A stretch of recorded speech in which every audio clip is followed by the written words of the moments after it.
Good morning all of you.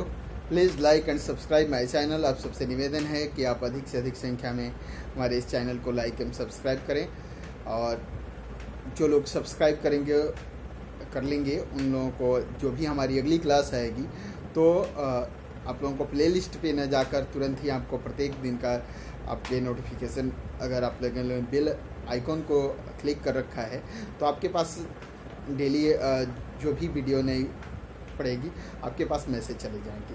तो आज जो हम पढ़ेंगे ये सूर्यवंश के प्रशासन के विषय में, यानी शेर शाह सूरी के प्रशासन के विषय में पढ़ेंगे। मध्यकाल का यह टॉपिक है। पिछली क्लासों में हम लोगों ने सूर्यवंश के शासकों का क्रम और शेर शाह सूरी का इतिहास पढ़ लिया था, शेर शाह के विषय में पढ़ लिया था। आज जो हम पढ़ेंगे वो शेर शाह के प्रशासन और शेर शाह कालीन वास्तुकला के विषय में पढ़ेंगे। जब हम दिल्ली सल्तनत के प्रशासनिक व्यवस्था को पढ़ रहे थे तो हमने आप लोगों को समझाया था कि प्रशासन में पढ़ने की क्या क्या चीज़ें होती हैं, यानी किसी भी अगर व्यवस्था के प्रशासन को पढ़ेंगे तो हम उसके प्रशासनिक इकाइयाँ, उनके अधिकारी, उनके विभाग, उसके बाद से हम जो है केंद्रीय प्रशासन, प्रांतीय प्रशासन, जो है प्रांतीय प्रशासन यानी राज्य प्रशासन, जिला प्रशासन, ब्लॉक प्रशासन और ग्राम प्रशासन को पढ़ते हैं। उसके बाद से उस समय की अर्थव्यवस्था को पढ़ते हैं, यानी भू राजस्व के को पढ़ते हैं। उसके बाद से सैन्य व्यवस्था कैसी है, उस दौर की न्याय व्यवस्था कैसी है, ये सारी चीज़ें जो है हम प्रशासन के अंतर्गत पढ़ते हैं। इसके बाद से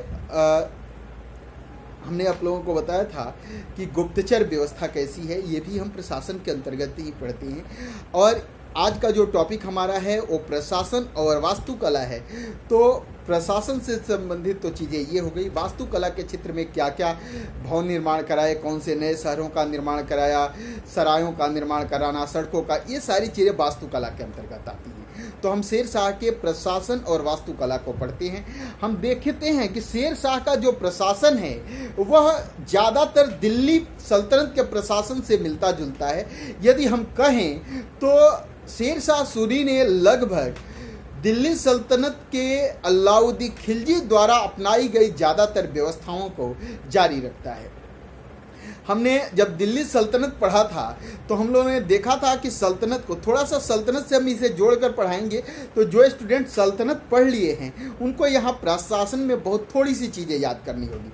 तो दिल्ली सल्तनत में हमने देखा था कि केंद्रीय प्रशासन, यानी केंद्रीय प्रशासन को सल्तनत कहते थे और इस प्रशासन का हेड सुल्तान होता था। केंद्र प्रशासन के बाद प्रांतीय प्रशासन था, तो प्रांतीय प्रशासन को इक्ता या सूबा कहते थे और इसके जो इक्ते का जो मालिक होता था, मुख्य प्रशासक होता था, इसे इक्तेदार या सूबेदार या कहीं कहीं बली शब्द से इसे नवाजा गया है। तो उसके बाद से हमने देखा कि इक्ता के बाद जो छोटी इकाई थी उसे सिख कहते थे, जो जिला के अनुसार होती थी, और इसका मालिक जो है सिकदार होता था। सिख के नीचे परगना था और इसका मालिक आमिल होता था, और परगने के नीचे गांव होते थे जो कि स्थानीय जो है वंशानुगत जो है अधिकारी होते थे। पटवारी, खुद मुकद्दम, चौधरी, ऐसे जो अधिकारी होते थे वंशानुगत होते थे। और यह जो है भू राजस्व कलेक्ट करके परगने को भेजते, परगना से सिख को जाता, सिख से कहाँ चला जाता तो इक्ता को चला जाता, और इक्ते से जो है केंद्र को सल्तनत को चला जाता, सुल्तान के खजाने में। अब देखिए कि शेर शाह सूरी के समय में इसमें क्या बदलाव हुआ। तो सल्तनत जो है केंद्रीय प्रशासन को सल्तनत इस काल में भी कहते हैं और इसका हेड सुल्तान है। तो शेर शाह सूरी के काल में भी केंद्रीय प्रशासन का नाम सल्तनत है और इसका जो हेड है वो सुल्तान है। प्रांतीय प्रशासन को इक्ता कहते हैं या सूबा कहते हैं और इसका जो प्रधान है वो सूबेदार या इक्तेदार है। अब देखिए जो जिला प्रशासन है, जो सल्तनत काल में इसका नाम सिख था, अब यह शेर शाह सूरी के काल में अभी जिला प्रशासन को सरकार कहती है। क्या कहते हैं याद रखेंगे, यूपीएससी, बीपीएससी और यूपीपीसीएस में कई बार ये प्रशासन से यह प्रश्न पूछा गया कि शेर शाह सूरी के दौर में जिला प्रशासन को किस नाम से संबोधित करते थे, तो सरकार। और सल्तनत काल में जिला प्रशासन को क्या कहते थे, तो सिकदार, सिख। और उसका मालिक सिकदार। यहाँ भी सरकार का मालिक भी सिकदार ही कहलाएगा। इसके बाद परगना है, फिर गांव है। यही व्यवस्था चलती रहेगी। अब देखिए कि केंद्रीय प्रशासन में हम जब दिल्ली प्रशासन पढ़े थे तो हमने बताया था कि जो केंद्रीय प्रशासन के मुख्य विभाग हैं वो कौन कौन से हैं, और वही विभाग जो है शेरशाह सूरी में जारी रहे। जैसे हमने देखा था दीवाने विजारत, यह वजीर का विभाग है, मुख्य रूप से भू राजस्व और सल्तनत की आय व्यय का लेखा जोखा रखने वाला विभाग है। उसके बाद से हमने देखा था दीवाने अर्ज, इस विभाग का निर्माण दिल्ली सल्तनत का सुल्तान बलबन ने किया था, और यह दीवाने अर्ज सैन्य विभाग है, और इसके मालिक को जो क्या कहते हैं, दीवाने आरिज कहते हैं। जो इसका प्रधान होता है दीवाने आरिज है। यह विभाग भी शेरशाह सूरी ने जारी रखा। ये सैनिकों के रखरखाव, वेतन और उनकी व्यवस्था के विषय के सारे कार्यभार ये दीवाने आरिज को है। दीवाने रिसालत है, यह विदेश विभाग है। विदेश से कोई डेलीगेशन भारत में आता है शेरशाह सूरी के दरबार में, तो कैसे उसकी व्यवस्था करना है, या विदेश से कोई वार्ता करनी है तो कैसे करना है, ये सारे कार्य विदेशियों से, विदेश व्यापार, ये सब की जानकारी दीवाने रिसालत रखता है। तीसरा विभाग है दीवाने इंसा। इसका ये सुल्तान के आदेश निर्देश को जारी करने वाला विभाग है। यदि सुल्तान कोई आदेश निर्देश देता है तो इसको यह इक्ता, परगना, सीख, ये सब जगह पहुंचाता है। या किसी भी तरह के कोई पत्राचार, सरकारी पत्र या किसी तरह के जो संदेश कहीं भेजने होते हैं, यही विभाग करता है। किसी विदेश से आए हुए या किसी विभाग से आए हुए लेटर का जवाब देना है तो यही विभाग दीवाने इंसा करता है। ये पत्राचार विभाग है। इसके बाद से दीवाने कजात है। यह दीवाने काजात, यह विभाग कैसा है तो यह न्याय विभाग है, और दीवान काजी जो है इसका हेड होता था। इसके बाद से दीवाने वरीद, ये गुप्तचर विभाग है। तो आप लोगों ने देखा कि मुख्य रूप से केंद्र में यही विभाग थे, और दिल्ली सल्तनत के ये विभाग शेरशाह सूरी के समय भी जारी रहे। अब इन विभागों के अलग अलग जो कार्य मैंने पहले पढ़ा दिया है वही कार्य इसमें रहे। इसके बाद से प्रांतीय प्रशासन और केंद्रीय प्रशासन का हेड यहाँ याद रखेंगे कि सुल्तान है, और से सूरवंश का प्रशासन केंद्रीकृत है।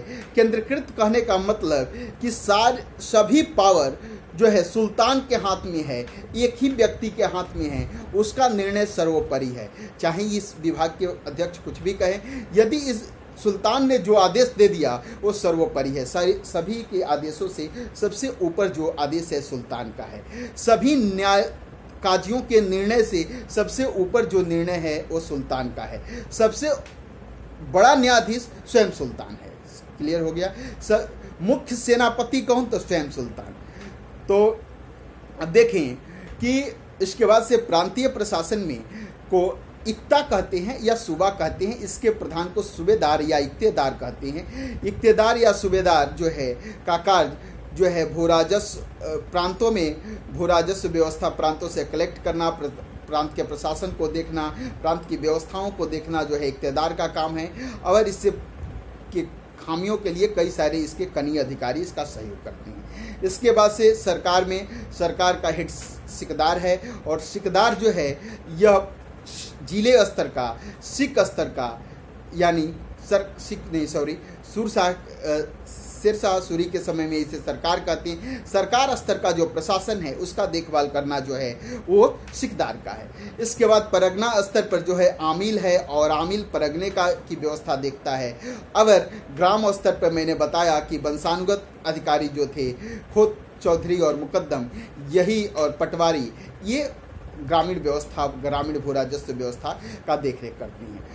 अब देखें कि ये है प्रशासनिक व्यवस्था, ये शेरशाह सूरी की प्रशासनिक व्यवस्था। इसके बाद से शेरशाह सूरी ने के काल की अर्थव्यवस्था को समझे। शेरशाह सूरी के समय के जो अर्थव्यवस्था का मुख्य आधार जो था वो भू राजस्व व्यवस्था ही थी। इसके बाद से शेरशाह सूरी के इनकम के जो थे वो निम्नलिखित स्रोत थे जो इस प्रकार हैं। सबसे पहले जो था शेरशाह सूरी के जो मुख्य इनकम के स्रोत जो थे, ये कौन कौन सा टैक्स लेता है, कौन कौन से कर लगाता है, तो एक है उस्र। यह मुसलमानों से लिया जाने वाला टैक्स है, इसे उस्र कहते हैं। इसे सल्तनत काल में भी हमने आप लोगों को बताया था।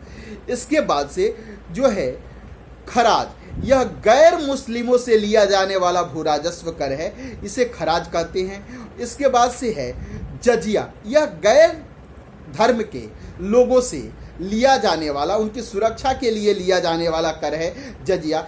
जजिया पर पूरा लेक्चर एक मैंने दिया है, कब जजिया शुरू हुआ, जजिया है क्या और कब पूरी तरह से भारत में खत्म हो गया, इस सब पे एक लेक्चर है। आप जाएं इन प्लेलिस्ट में और जजिया टॉपिक करके मैंने एक लेक्चर डाल रखा है, एक वीडियो, उसको देखने का प्रयास करें, जजिया समझ जाएंगे। जकात यह जो है जकात मुस्लिमों से लिया जाता है, उनके इनकम का 2.5 से 5% तक उस मुस्लिम धर्म के विकास के लिए, इसे जकात कहते हैं। और खम्स युद्ध में लूट में प्राप्त धन को खम्स कहते हैं। तो ये मुख्य रूप से जो है सुल्तान के इनकम के यही स्रोत थे। उसके बाद से कुछ व्यापारिक कर भी लेता है सुल्तान। शेर शाह ने अलाउद्दीन खिलजी की तरह भूमि की पैमाइश कराई और इस पैमाइश के आधार पर भू राजस्व का निर्धारण किया, जिससे कि भू राजस्व में किसी भी तरह की गड़बड़ी न हो और न जनता के साथ अन्याय हो और न सल्तनत के खजाने के साथ अन्याय हो, उचित भू राजस्व की दर तय हो। इसके लिए उसने गज ए सिकंदरी और सन दंडी का प्रयोग किया। भूमि की पैमाइश के लिए गज ए सिकंदरी और सन दंडी का प्रयोग किया। यह जो है 32 अंगुल का होता था। कितने का होता था? 32 अंगुल यानी 32 इंच का होता था। तो गज ए सिकंदरी याद रखेंगे, गज ए सिकंदरी का प्रयोग सिकंदर ने लोदी वंश का शासक जो है सिकंदर लोदी ने शुरू किया था, गजे सिकंदरी। तो गजे सिकंदरी को यह जारी रखा, इसको यह 32 अंगुल का कर दिया। अब एक नए भूमि पैमाइश का जो है जरीब का निर्माण किया, सन डंडी का, जो 32 अंगुल का यह भी होता था। अब शेर शाह सूरी का एक सिक्के के क्षेत्र में प्रयोग, शेर शाह सूरी ने बहुत सारे टकसालों का निर्माण कराया, चांदी का रुपया जारी किया। याद रखेंगे, रुपया नामक सिक्का किसने चलाया है? तो शेर शाह सूरी ने। इससे बहुत बार पीसीएस और यूपीएससी भी बहुत बार सवाल पूछती है, तो बिल्कुल याद रखेंगे कि रुपया नामक सिक्का किसने चलाया? शेर शाह सूरी ने। यह किस धातु का था? चांदी का। कितने ग्रेन का? तो 178 ग्रेन का। याद रखेंगे, ये भी पूछा है कि रुपया कितने ग्रेन का होता था, तो 178 ग्रेन का होता था। तो अब हम अर्थव्यवस्था समझ लिए। अब देखेंगे कि कुछ न्याय व्यवस्था कैसी है। तो मैंने पहले ही बताया था कि दीवाने कजा ये जो था यह न्याय विभाग था और काजी जो था मुख्य न्यायाधीश होता था। यानी जो भी दीवानी फौजदारी मुकदमे को देखने के लिए काजी का था। और यह लेकिन अंतिम निर्णय जो था वह सुल्तान का होता था। कहा जाता है कि शेर शाह सूरी के समय में जो है न्याय व्यवस्था काफ़ी कठोर थी, काफ़ी जो है दंड का प्रावधान काफ़ी कठोर था। यदि आपको दंड के लिए हाथ काट लेने का दंड, मृत्यु दंड, आँख फोड़ देने का दंड, ऐसे जीभ काट देने का दंड, ठीक है, मांस निकाल लेने का दंड, इस तरह के दंड के प्रावधान थे। कहा जाता है कि इसके राज्य में बिल्कुल अन्याय होता ही नहीं था, इतना कड़ा शासक है यह। तो न्याय व्यवस्था को समझे। न्याय और प्रशासनिक व्यवस्था को दुरुस्त रखने के लिए, अपने प्रशासन को मजबूत करने के लिए इसने गुप्तचर व्यवस्था को मजबूत बना रखा था, जिसे वरीद कहते थे। ठीक है, वरीद क्या है? गुप्तचर हैं शेर शाह के शासनकाल में। सैन्य व्यवस्था लगभग सल्तनत काल की तरह ही सैन्य व्यवस्था है। अब इस काल में घुड़सवार सैनिक, पैदल सैनिक, हस्त सैनिक और तोपची, एक नए व्यवस्था की शुरुआत हुई है, तोपचियों की व्यवस्था। तो तोपची सैनिक हैं। ये सैनिक जो हैं, ये सैनिकों को 4 हिस्सों में, मुख्य रूप से 4 हिस्से हैं। इसमें मुख्य सैनिक जो हैं घुड़सवार सैनिक हैं। अलाउद्दीन खिलजी द्वारा चलाई गई व्यवस्था दाग और हुलिया व्यवस्था, घोड़े को दागने की व्यवस्था और सैनिकों की हुलिया लिखने की व्यवस्था को यह पुनः शुरू कर दिया। और इसने सैनिकों को अलाउद्दीन खिलजी की तरह नियमित वेतन देने की व्यवस्था की। अब जानते ही हैं कि सल्तनत काल में या भारतीय व्यवस्था में नियमित वेतन देने की शुरुआत सैनिकों को करने का प्रथम श्रेय अलाउद्दीन खिलजी को जाता है और नियमित सेना रखने का भी श्रेय अलाउद्दीन खिलजी को जाता है। अब इसके बाद हम देखेंगे कि ये सारे कार्य जो थे ये प्रशासन के थे। अब हम वास्तुकला के क्षेत्र में शेर शाह सूरी द्वारा कुछ निर्माण कार्यों को देखते हैं। शेर शाह सूरी ने इस्लामिक और हिंदू वास्तुकला के मिश्रण से बिहार के सासाराम में झील के अंदर स्वयं का मकबरे का निर्माण कराया है। यह वास्तुकला का जो है बेहतरीन उदाहरण है शेर शाह के काल का। इसके बाद से किला ए कोहना नामक मस्जिद का निर्माण, किला ए कोहना नामक मस्जिद का निर्माण इसने दिल्ली में करवाया। किला ए कोहना नामक मस्जिद का निर्माण शेर शाह सूरी ने दिल्ली में करवाया है और रोहतासगढ़ के किले का निर्माण शेर शाह सूरी ने कराया। तो इसके निर्माण कार्य मुख्य रूप से ये हैं। रोहतासगढ़ के किले का निर्माण, सासाराम में स्वयं का मकबरा बनाया है झील के अंदर। उसके बाद से किला ए कोहना नामक मस्जिद का निर्माण दिल्ली में कराया है। इसने एक लोक कल्याणकारी कार्य के लिए एक रोड का निर्माण कराया जिसे क्या कहते हैं, सड़क ए आजम के नाम से जानते थे। शेर शाह के काल में इसे सड़क ए आजम के नाम से जानते थे। आजकल इसे NH1 और NH2 के नाम से जानते हैं। NH1 और NH2 को मिलाकर सड़के आजम कहलाता था शेर शाह सूरी के काल में। अब इसे ऑकलैंड ने, ठीक है, ऑकलैंड ने इसका नाम GT रोड रखा, ग्रैंड ट्रंक रोड। यह GT रोड किसने रखा कि ब्रिटिश गवर्नर जनरल ऑकलैंड ने सड़के आजम का नाम GT रोड रखा और यह रोड पश्चिम बंगाल के सोनार गांव से लेकर पेशावर तक जाता था।